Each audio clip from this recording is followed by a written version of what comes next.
What's up, guys, and welcome back to the Little Scale Cars YouTube channel. Today, for review, we have the BMW 3.0 CSL from MiniGT. Now, obviously, this is like the newer gen 3.0 CSL. It's not that old school, beautiful racing machine that you all know and love. But it's still an extremely cool car, and not one that has been done much in 1/64th scale. So without further ado, let's go ahead and see if this one is worth adding to your collections. What's up, guys, and welcome back to the Little Scale Cars YouTube channel. Today, for review, we have the BMW 3.0 CSL from MiniGT. Now, obviously, this is like the newer gen 3.0 CSL. It's not that old school, beautiful racing machine that you all know and love. But it's still an extremely cool car, and not one that has been done much in 1/64th scale. So without further ado, let's go ahead and see if this one is worth adding to your collections. So let's get things started with our casting here. Taking a quick look, proportionally speaking, I am quite happy with what we have got here. No real complaints about the way it looks. Go ahead and try to pop it with the real-life car so you can get a bit of a comparison between the two. And yeah, I would say that's pretty solid, me personally speaking. Now, when we break the casting down here, it's a Mini GT, so you should kind of know what we're getting into. But we have a mostly die-cast body here. All this going to be, your main body bits are going to be the die-cast sections. We do have a little plastic thing for the roof spoiler, I guess is what you would call that. I'm not really sure. And then the rear spoiler in the back is also going to be a plastic. Other than that, you do get the kind of typical rubbery-ish Mini GT mirrors. However, these ones are not quite as movable as others are, so be a little careful with them for sure. Making our way down to the sides here, a lot of this kind of splitter section is going to be incorporated into the base. It is a slightly different piece here. Not sure if it's an internal piece or what. I'm still going to count it as a piece of the base, though.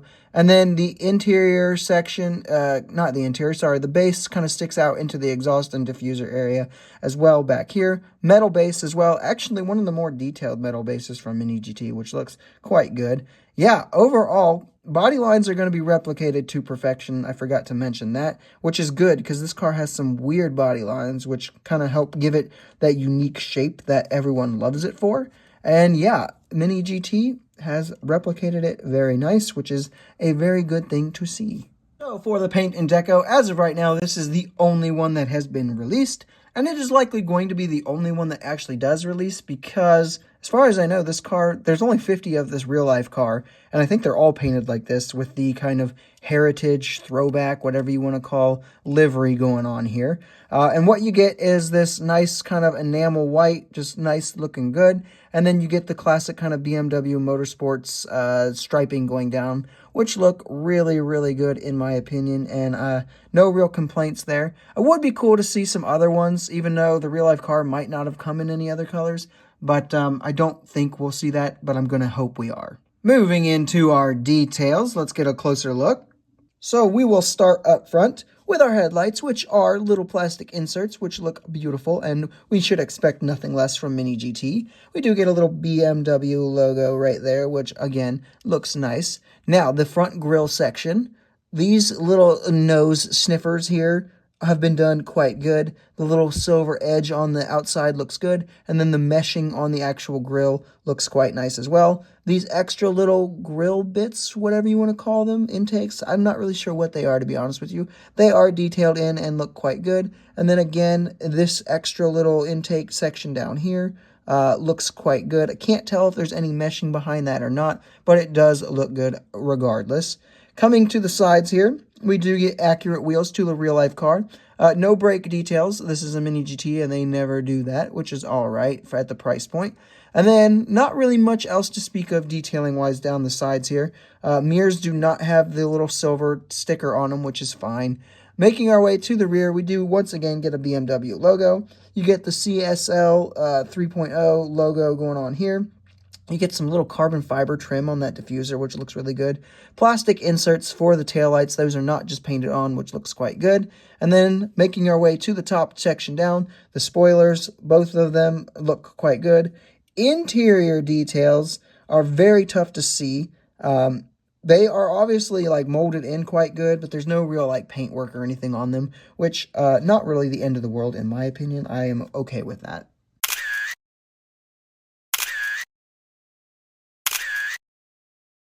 So moving into the roll test, it's a Mini GT, so yeah, it rolls and it rolls quite well. Hopefully you are familiar with Mini GT and their rolling abilities by this point.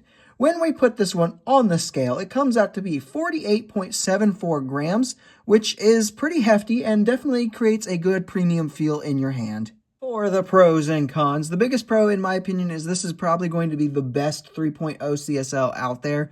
I think a few other brands have tackled it. Maybe like MSZ Diecast or RMZ City, one of those kind of brands that do more budget scale models has done it. But this is definitely the most premium version of it, and I think that is good. And the other big pro is going to be the casting as a whole. Like, this car has got some odd body lines, which kind of make it unique, and they have replicated that essentially to perfection, in my opinion. For the cons, honestly, there's nothing that I could really speak of that would say that this is an absolute con. There's a couple little nitpicks or gripes, or maybe you got a bad QC example, but my QC is good, so I can't really fault something that I can't prove. And yeah, so for that reason, I don't have any cons for this model. I think it's pretty much exactly what you expect it to be, and there's no downside. For some quick size comparisons, here we have it with some budget-friendly BMWs that you might have, with the BMW M850i from MSZ Diecast over there on your left, and over here on the right you have the BMW M4 Cabriolet from Matchbox Moving Parts.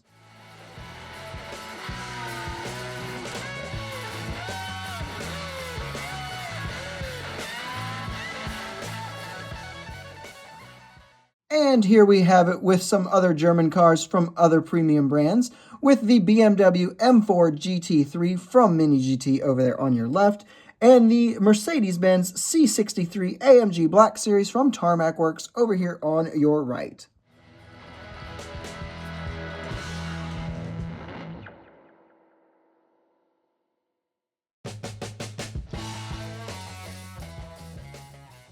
So let's find the overall analysis here.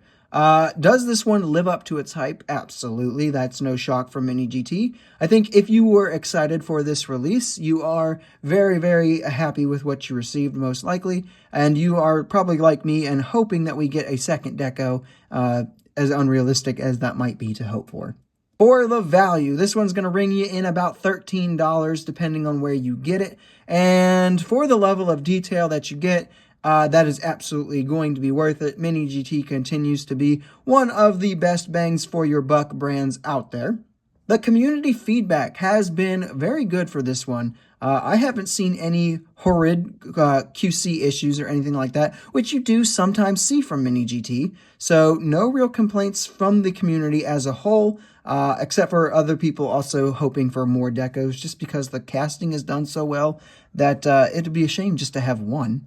So, with all that out of the way, would I recommend this one? Yeah, absolutely I would. I think this is really, really well done. It is nice. The casting has been replicated very, very good. The detailing on it, very, very solid, especially at that price point of the $13-ish.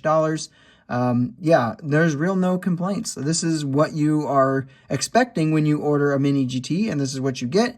And I don't think you're going to have any nitpicks or gripes with it. It is solid, and it is good. And yeah, Mini GT, absolutely fantastic.